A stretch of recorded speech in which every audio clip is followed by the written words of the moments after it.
Porter la ceinture est d'une importance vitale et ça fait d'ailleurs longtemps qu'on vous le répète. Pourtant, ça n'empêche pas de nombreux conducteurs ou passagers de l'oublier. C'est ce qu'on constate notamment à Bruxelles. À Bruxelles, comme d'autres grandes villes, les déplacements ont la caractéristique d'être courts et effectués à faible vitesse. Donc les usagers considèrent à tort que ce n'est pas nécessaire de boucler la ceinture.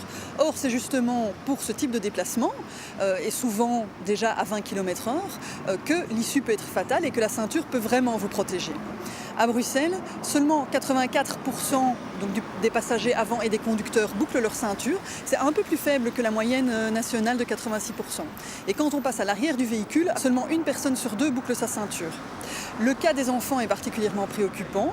En règle générale, les parents souhaitent protéger leurs enfants et font le nécessaire. Il n'y a que, entre guillemets, un enfant sur 6 qui n'est pas protégé, attaché en voiture, mais un enfant sur 2 qui est mal attaché. Donc il faut vraiment vérifier que le dispositif de retenue soit adapté, qu'il soit bien fixé au siège du véhicule, que la ceinture parcourt correctement le corps de l'enfant, qu'on ne rate pas une encoche, etc. Tous les occupants d'un véhicule sont vulnérables dès lors qu'ils ne sont pas attachés correctement. Mais le problème est encore plus criant pour les enfants. Revoyons en détail quelques points qui les concernent. Tout d'abord, les enfants de moins d'1,35 m doivent être attachés dans un dispositif de retenue adapté à leur taille et à leur poids. Il existe différentes classes de sièges et donc on ne place pas un bébé sur un rehausseur par exemple. Voyez sur le siège lui-même si celui-ci peut convenir pour votre enfant.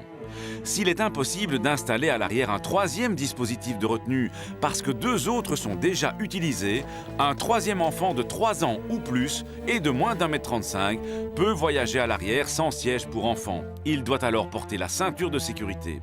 S'il voyage à l'avant, il devra en revanche être installé dans un dispositif de retenue pour enfants. Quand on place un enfant à l'avant dans un siège dos à la route, l'airbag frontal du siège passager doit être désactivé. Ceci protégera l'enfant en cas de choc frontal, car l'airbag se déclencherait bien trop près de sa tête s'il n'était pas désactivé.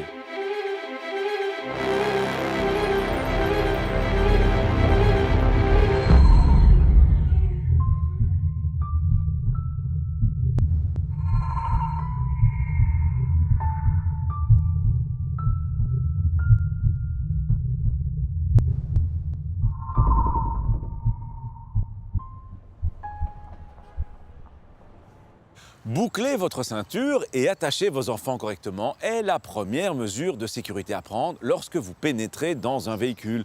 Si vous ne le faites pas, une sanction est toujours possible. Pour info, l'amende est de 165 € pour un enfant et de 110 € pour un adulte non attaché. C'est toujours bon à savoir. À la question de la semaine dernière, il fallait répondre qu'en présence d'un site spécial franchissable, un conducteur ne peut emprunter ce site pour virer au prochain carrefour. A gagné cette semaine une caméra Sport Lenko. La question, dans un bus ou un car équipé de ceinture, il faut boucler la ceinture, on n'est pas obligé de boucler sa ceinture ou seuls les enfants de moins de 18 ans doivent boucler la ceinture. Soit vous téléphonez au 0905 56 493, soit vous envoyez un SMS au 6020 en tapant contact 1, 2 ou 3 et vos coordonnées complètes.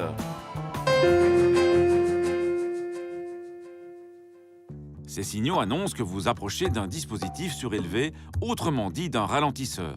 Le code précise qu'un ralentisseur doit être abordé en redoublant de prudence et la vitesse maximale autorisée sur un tel dispositif est de 30 km/h. Il est important de savoir que le dépassement est interdit, il n'est pas non plus autorisé de s'y arrêter ou d'y stationner. Attention que les ralentisseurs ne seront pas nécessairement annoncés dans une zone 30, c'est une raison de plus pour lever le pied près des abords d'école. À la semaine prochaine et d'ici là, bonne route!